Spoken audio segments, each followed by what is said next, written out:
you know, it's wedding season, and as you know, I worked in the wedding industry for like over 10 years. But I've seen so many people go into so much debt for weddings. What advice do you have for young people that are getting married and they need to pay for their wedding? Their wedding spend, right? It's expensive.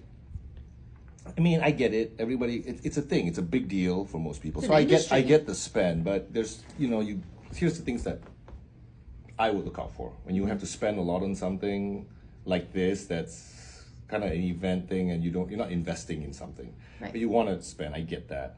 So first thing is like if they're gonna borrow money, whether you put it on the credit card or most people use their credit cards, right? Right. I mean, if you have access to a HELOC, use your HELOC. The rates are usually better. You have a longer runway to pay it back, right? And it's not compounding as bad as a credit card. But if you have to use a credit card for your wedding, Most of these people are not homeowners yet. okay, exactly. So more likely credit card, right? Right. So if it's credit card, just before you go spend on stuff, go try and get one of those new credit cards or something, or those offers where they give you 0 interest. Just try that, first, because you really want to have almost, no interest if possible, or the lowest Or no possible. debt for a wedding. Yeah, but I get people can't afford it. You're young, you don't have a big nest egg yet. Wait, how are you gonna?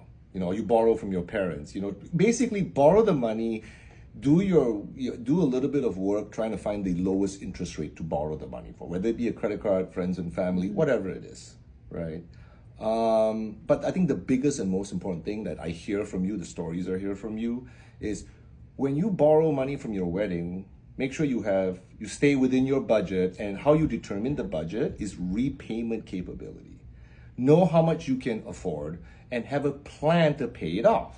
Because what I hear all the time is they carry their wedding debt for 5, 6, 7 years later, 10 years later. That's insane. That means there was no plan to pay it off. Make sure you have a plan to pay it off. Right. Maybe you get based on your financial capacity then, while you're doing the wedding, you should calculate like how long will it take you, if you borrow this much, how long will it take you to pay it back? Do that work. Right. And have a plan for it. If not, means it's just going to revolve, and 10 years goes by. Next thing you know, why is this bill still there? It's for your wedding. You Right. don't want that.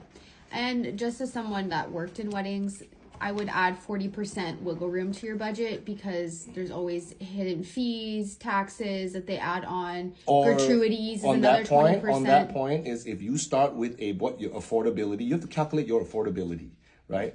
And then basically, if that's the case, then you go into the wedding below what you think you can afford. 40% Yeah, less, I because would. then when you go in that number, it's going to inflate 40%. Right.